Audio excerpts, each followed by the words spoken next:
Good day, I'm Tracy Power with the Midday News. Hawaiian Bridge in East Sepik Province will be constructed as a steel-edge bridge, a first for Papua New Guinea. As bridge engineering shift higher in technology, Hawaiian Bridge on the coastal highway links Wewak to Aitape and Vanimo in West Sepik and into the Indonesia border at Watum. The 20.8 million kina bridge is 66 meters long, dual-laned and without center pier. The Secretary for Works and Highways, Gibson Holemba, said the bridge is fully funded by the national government under the Connect PNG program. Work on the bridge is expected to be completed this July. The bridge is contracted to Connect PNG Limited and subcontracted to AG Investment Limited. Governor for Central Province, Rufina Pita, visited the Dorabisero aid post in Rigo Central Province Sunday to witness the installation of solar power. The aid post has been without power since the 1980s. Thanks to the support of PNG Tribal Foundation and Australian partners, the aid post was lit up with electricity on Thursday, 7th May. Central Governor Rufina Pita made a surprise visit to Dorabisero Sunday morning on a Kobio Aviation charter with representatives from the Central Provincial Health Authority. They went to witness the installation of a power system at the Dorabisero aid post, a Starlink disconnection, and the vaccination program conducted by local health workers.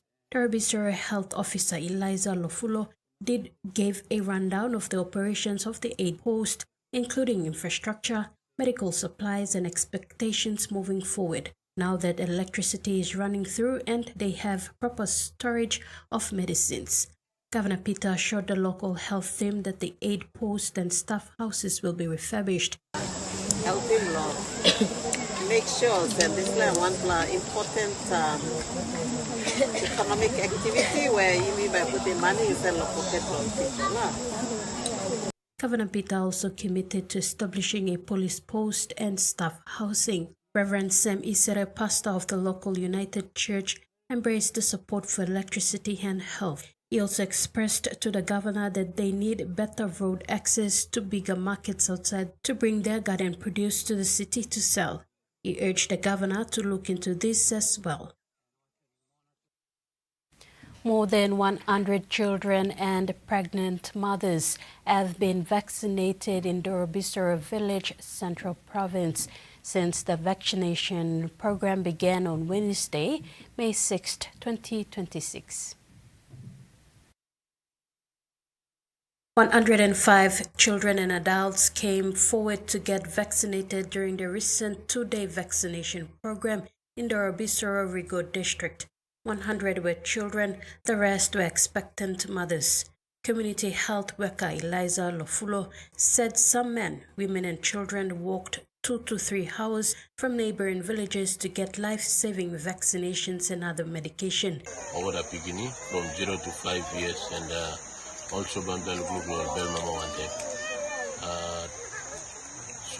He said many of the children did not receive vaccination since birth, while expectant mothers were not able to get any antenatal care. The program was what they needed. Over the routine immunization, you can also find a lot of facility, but the community don't know I'm all been missed out for such a time. That's why I'm now starting my station.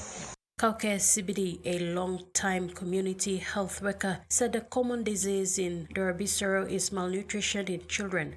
Parents lacked enough awareness on basic health care. The program includes educating parents on the type of food that will help a child develop better as they get older. PNG Tribal Foundation was the leading organization that initiated the Ghost Mountain expedition. They had support from Central Governor Rufina Pita, Enrigo MP Anopala to make it possible for them to bring the health program to the village. Future plans for the Bisoro include establishing proper vaccine storage at the local health facility to allow healthcare workers to conduct foot patrols to remote communities instead of having villagers travel long distances to get medical attention. In sports, the SPPNG Hunters hopes for resurrecting their 2026 QRL Host Plus Cup season suffered yet another blow Sunday, narrowly going down to Mackay Cutters 26-24 at BB Print Stadium in Mackay.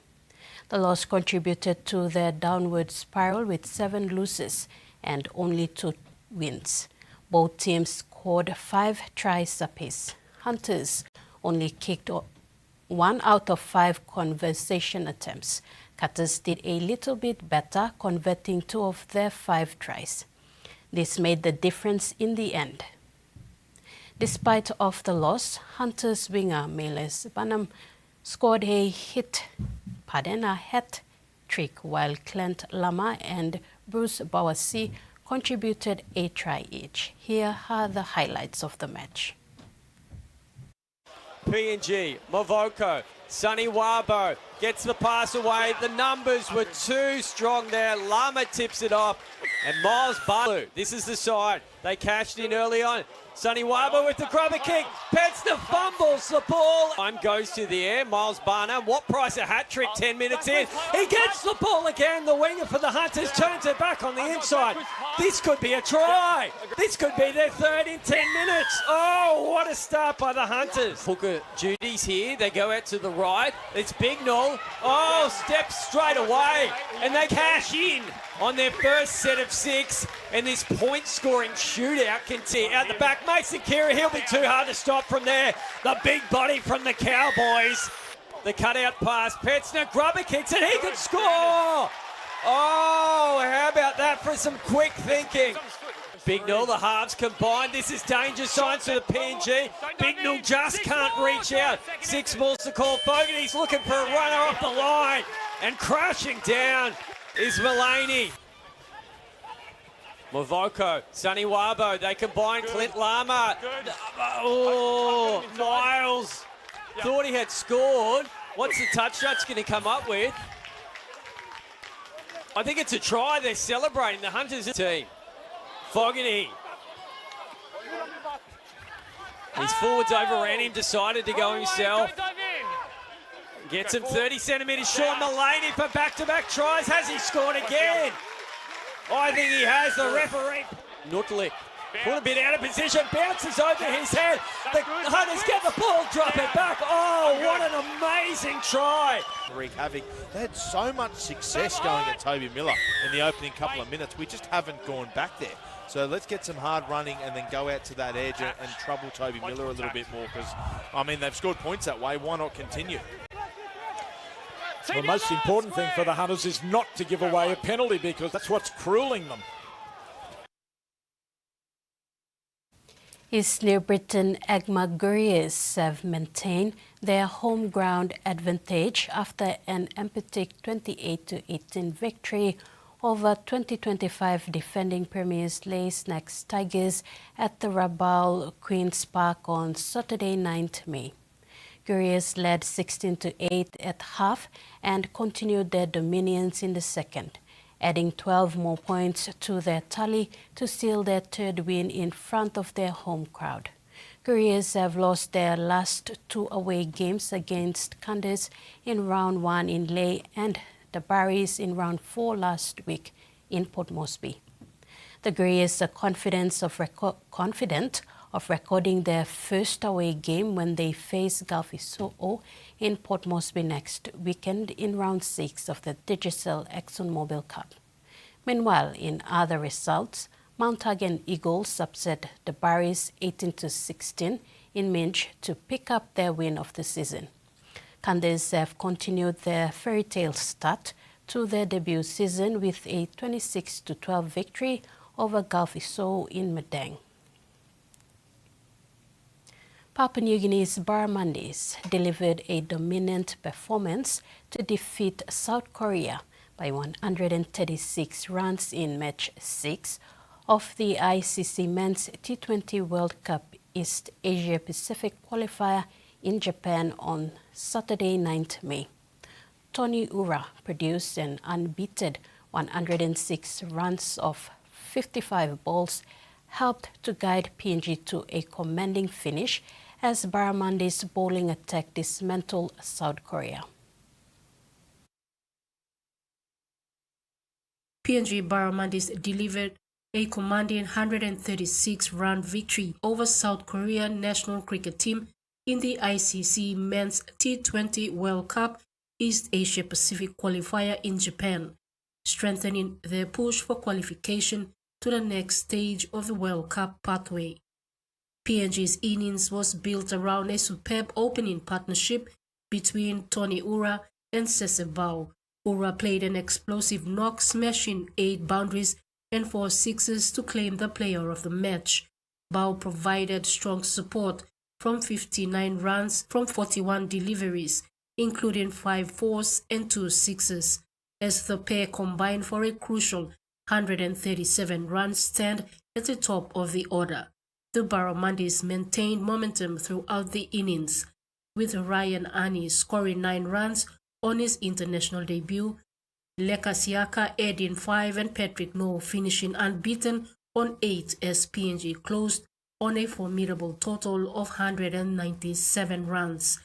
Defending the target, PNG's bowlers immediately placed South Korea under pressure, reducing them to 22 for 4 inside the opening 5 overs.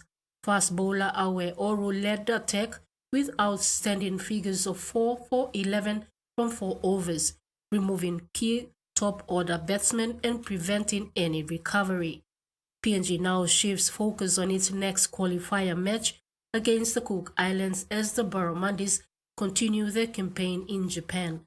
Susan Oreape, TVWAN Sports.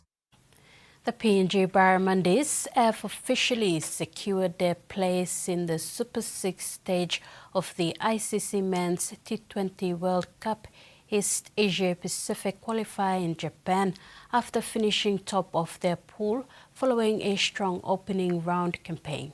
In Super 6, Barras will face Samoa, Indonesia, Vanuatu and Japan. The Super 6 fixtures began with Samoa this Wednesday, 13th May, followed by Indonesia on Thursday, 14th May, Vanuatu on Sunday, 17th May, and Japan on Monday, 18th May. All matches will be played in Japan as part of the ICC Men's T20 World Cup East Asia Pacific qualifier tournament. The PNG Barramundis enter the Super 6 stage with strong momentum following impressive performances in the group stage.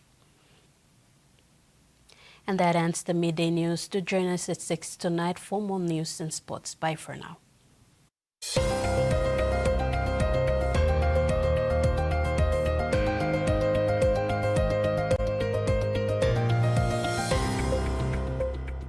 Te la vica popola te gala.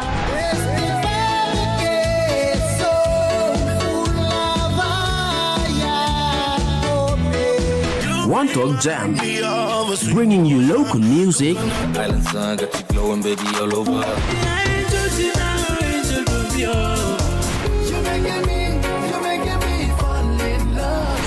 and Pacific music. Once I love our collaboration. You are gorgeous, baby. You are my inspiration. Every Tuesday at 7.